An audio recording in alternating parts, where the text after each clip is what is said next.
Confusion over the president's immigration policies and what happens to these kids now, separated from their parents at the border. And now, just moments ago, the president calls the heartbreaking stories fake. Just moments ago, he wrote this, quote, "We must maintain a strong southern border. We cannot allow our country to be overrun by illegal immigrants as the Democrats tell their phony stories of sadness and grief, hoping it will help them in the elections." Obama and others had the same pictures and did nothing about it. Phony stories? Tell that to the hundreds and hundreds, thousands of children separated from their parents. 500 of them have been reunited, but what does that mean for the other 1,800? And tell that to this mother who had to sue the Trump administration after her son was taken from her nearly a month ago when they crossed the border as undocumented immigrants. She says they were planning to seek asylum. Listen to this.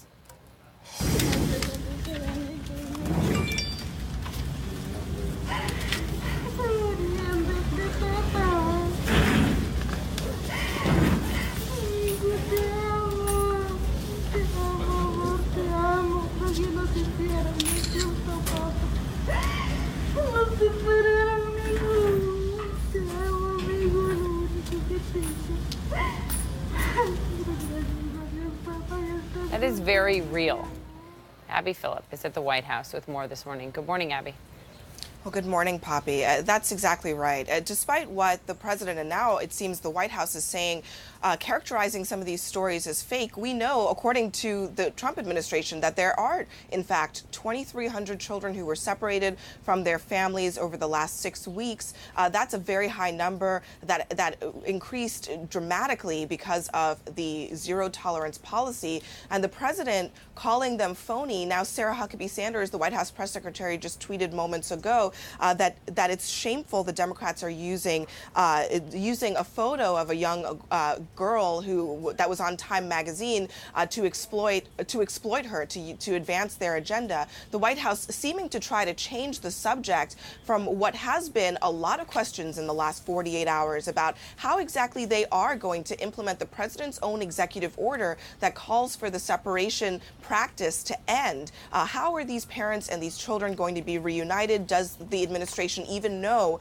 where the parents and the children are? The administration is saying basically we're working on it, asking for time as they implement this policy. But there's also additional questions being raised now about what happens in the future. What happens when the families are kept together? Where are they going to be detained and for how long? The Trump administration essentially asking the Department of Justice or Department of Defense to open up beds for these immigrants, and the Department of Justice simultaneously asking the courts for permission to hold children for longer than 20 days, which was previously the longest amount of time that they could hold onto them. All of this is happening while Republicans on the Hill are frantically searching for the votes to get an immigration proposal passed, an immigration proposal that would deal with a number of immigration-related issues, but also the family separation policy. The president threw a wrench in that this morning, saying, don't even bother. Let's just wait until November when he says they'll have more Republican votes. Poppy. Abby Phillip at the White House, thank you for that. Also this morning, no clear answer to what happens to many of these children already being held in these shelters. Despite the president's executive order that stops further separations, it doesn't affect what happens to the kids now. Nick Valencia is outside of one of those in the border city of Brownsville, Texas. And Nick, you've just learned some new information regarding some of the reunification of these families. Is that right? Yeah, good morning, Poppy. Some breaking news here on CNN. A statement sent to us by the U.S. Customs and Border Protection, Pete Ladowich, a spokesman. And I want to read this statement here to our viewers. The administration continues to work to reunify prosecuted parents with their children.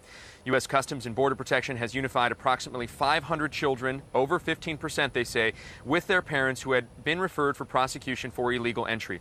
U.S. Immigration and Customs Enforcement, along with Health and Human Services, are developing a process to be centered at ICE's Port Isabel Detention Center to continue unification efforts. We have to take their word here at this statement. There's no way for us to independently verify all these 500 children, they say, yesterday that are back with their parents. The problem with all of this, Poppy, is that this is an administration that has been very limited with forthcoming information. As a matter of fact, this facility that I'm standing in front of, which is funded by the federal government, Health and Human Services, has 40 children in all that were separated as a result of this zero-tolerance policy. And among them is an 8-month-old infant, a child that we're not even sure the officials inside know where their parents are. Poppy? Nick Valencia reporting. Thank you very, very much. I appreciate it. And joining me now is the Republican mayor of El Paso, Texas, Dee Margo. Of course, El Paso is the largest U.S. city on the Mexico border. Thank you for being here, Mr. Mayor. I'm happy to be here, Poppy. Let's talk about, in a moment, what you saw when you toured these facilities. But I have to get your reaction as a Republican mayor to what the president just said. He just tweeted, "We cannot allow our country to be overrun by illegal immigrants as the Democrats tell their phony stories of sadness and grief." Are these phony stories of sadness and grief, Mayor? You're on the front lines of this. Well, first of all, El Paso is the safest city in the United States. We're, as you said, the largest city on the U.S.-Mexico border. We're the 19th largest city in the United States, and I like to say we're the nexus of 3 states, New Mexico, Chihuahua, Texas, 2 countries in 1 region comprising 2.7 million people. When I had the conference of mayors here yesterday and the night before, we stood at a building looking out on south and west, and I said, "Can you tell me the difference between where El Paso ends and Juarez, Mexico begins?" And none of them could. So we are here, and we are where the border issues are most prevalent. But we have no issues related. The president we have said, no issues on the criminal side. Well, and we'll get to that in a moment because the president says otherwise. But the fact that the president is saying this morning, stating as fact from the White House that these stories that we and every media outlet has been reporting, he says they are phony stories of sadness and grief, basically engineered by Democrats to get elected again. Do you agree with that? It's not what we're about as a nation. The children should not have been separated from their parents. We were not allowed to go into the Tornillo shelter yesterday. They require a 2-week notice. I did do some digging yesterday after the mayors left, and I found out that there are only boys there 13 to 17 years of age, and were considered unaccompanied minors who are being processed for asylum or to be placed with other relatives. But so they're not the young children separated that we've talked about. But in any event, none of this should have been happening. We need but the root cause, this is symptomatic of a root cause, and the root cause is the fact that over the last 30 years, there hasn't been enough intestinal fortitude in Washington to deal with immigration reform to begin with, on both sides of the aisle. This is neither a Republican or Democrat, it's both. You know, you have learned what you can about these facilities in your district, in your city, without being permitted into them, which a lot of people take issue with, that you couldn't see the facilities without a 2-week notice. The Washington Post is reporting they spoke to Legal Aid, a legal aid group helping the families, the Texas Civil Rights Project. They're representing about 300 parents who've been separated from their kids. And they said that they've only been able to track down from those 300 parents 2 of the children so far. Are you going to be able to help in this in any way? And do you have a sense that there even is any federal system, federal tracking database to reconnect these more than 2,300 children with their parents?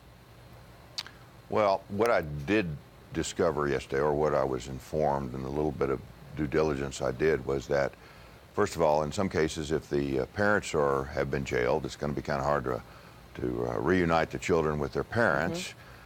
So they need to deal with that. But on the other hand, they're saying that they're being processed appropriately, that they do look for relatives or other family members where they can place them. You know, but I don't know how well the system works. I'm not sure. I mean, we really shouldn't be here to begin with.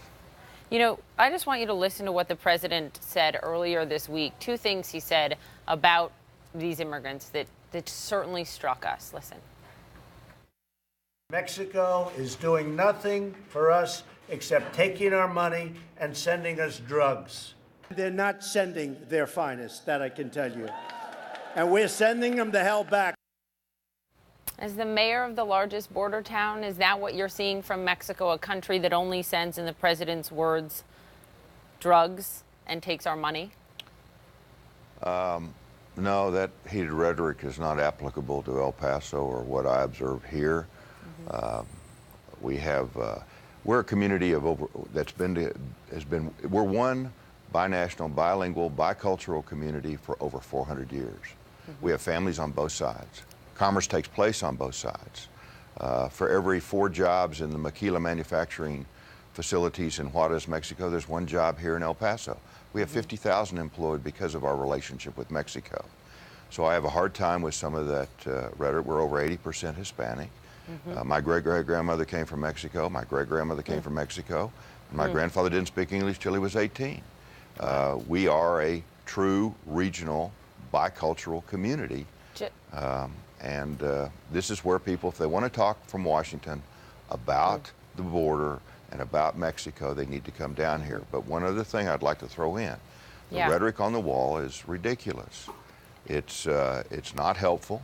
When I hear the wall, the talk about the wall, I think of the Berlin Wall. We have a fence through most of El Paso that was done during the Bush administration. Works fine. It was designed to keep a criminal element out.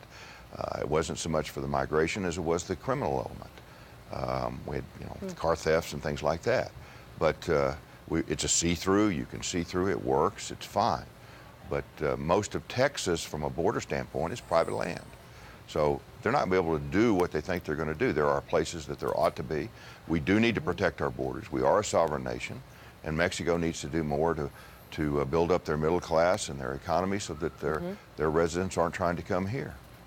So to be clear, you're Republican mayor of the largest border city in this country, and you say that a $25 billion wall is not the answer.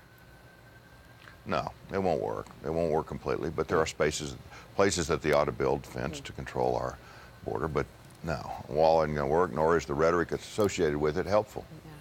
Mayor DeMargo, I appreciate you being there, and please let us know when you are allowed to enter these facilities and come back and tell us what you see, okay? Will do. Thank you, sir.